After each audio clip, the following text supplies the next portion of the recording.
I want to talk about this with retired U.S. Army Major General and CNN military analyst James Spider Marks, and I'm joined here in Washington by Jeremy Bash. He was the Chief of Staff to Defense Secretary Leon Panetta, also worked at the CIA as well.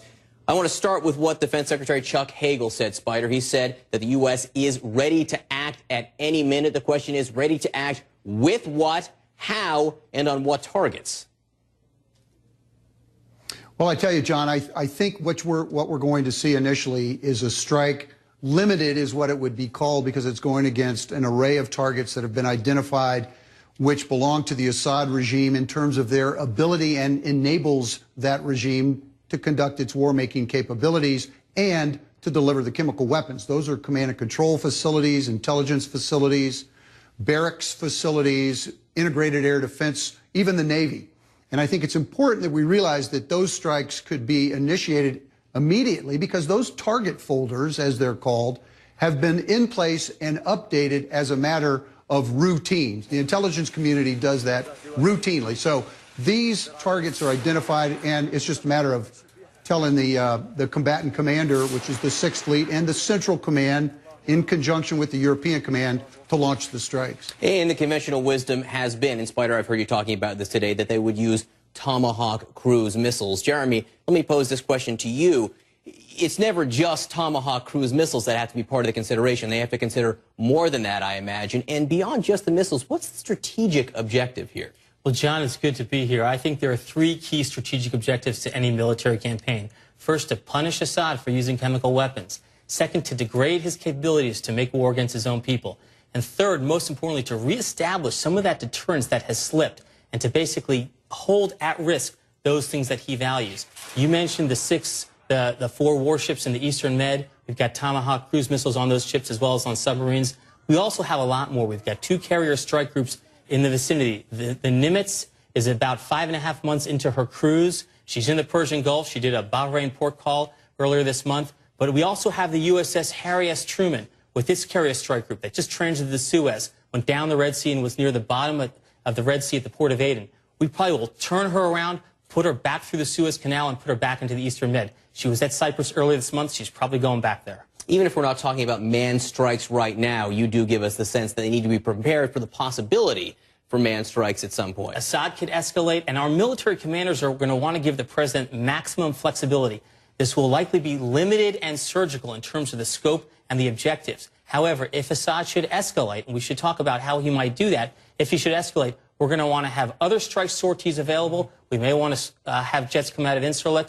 We may want to have intelligence, surveillance, and reconnaissance, eyes on the ground, either drones or satellites or other U-2 airplanes flying high above those integrated air defenses, to look down, give the president and the commanders a bomb damage assessment, help them understand what's happening on the battlefield, and maybe even use jamming and cyber technologies to degrade Assad's capabilities. Let me go to Spider with the question that you posed here. How might Syria respond here? And is it just the Syrian response that the U.S. has to be worried about right now, Spider? Well, it's not just the Syrian response. Certainly Russia has a big stake in the outcome, and certainly how this progresses over the course of the next couple of days, and a long-term investment in terms of their relationship with Syria. My concern is that a very surgical strike against these very precise targets will punish Assad, but I don't know how we're going to measure the success of that punishment. Clearly, what the administration is trying to do is decouple these strikes from Syria's ongoing civil war. I don't know how they do that. Ultimately, the challenge is, do you want Assad in charge down the road in Syria, or do you want al-Qaeda and its affiliates in Syria, and they've populated the insurgent groups that can get their hands on these chemical munitions? That's a very, very tough decision this administration has to make, and they need to make that as soon as possible. Jeremy, I suppose that Assad could take it out on his own people. He could take it out on the rebels. He could take it out on his neighbors. Turkey is right there. And I suppose the U.S. also has to be concerned about Iran and what Iran's affiliates, say Hezbollah in Lebanon, might do. I think that's right. I think we're going to be looking in the early hours and days of this about, look at what Assad does internally, what he does against Israel, what he does against Jordan, what he does against Turkey. And there, obviously, if there's a direct attack on a NATO ally, some NATO may be more involved than they have been to date. I think you're right to point out that Iran has a lot of surrogates and proxies in the region. Their own internal intelligence service, the MOIS, could be engaged. The Quds Force, their highly capable paramilitary capability, could be engaged. as well as Hezbollah, which said they will fight to defend Syria to the death. Hey, Spider, I want to ask you a question, a common sense question that a lot of people have been asking me. The U.S. has been talking about this strike now for days. Syria has to be listening. Assad has to be listening to this. Every day that the United States waits here, doesn't that give Assad a chance to prepare? Oh, it does. What it really tells you is the limits of American influence in that part of the world very much degraded over the course of years. What we say is not as significant in terms of what we do and the preparations we take and the very discernible actions that we've taken.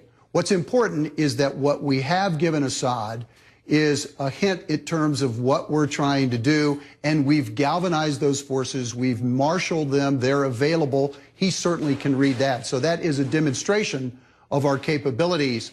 It is his ability to read our administration's desire to execute the tasks that are necessary. It really gets back to who's going to blink first. So certainly he does have the ability to get ready, but clearly the United States has good intelligence. It will continue to improve those target folders so they can go very precisely against the necessary capabilities that Assad has and has demonstrated that he's going to use. Right now it's escalating rhetoric in the coming days. It could be more than that. Spider Marks, Jeremy Bash, thank you so much for being with us. Appreciate it.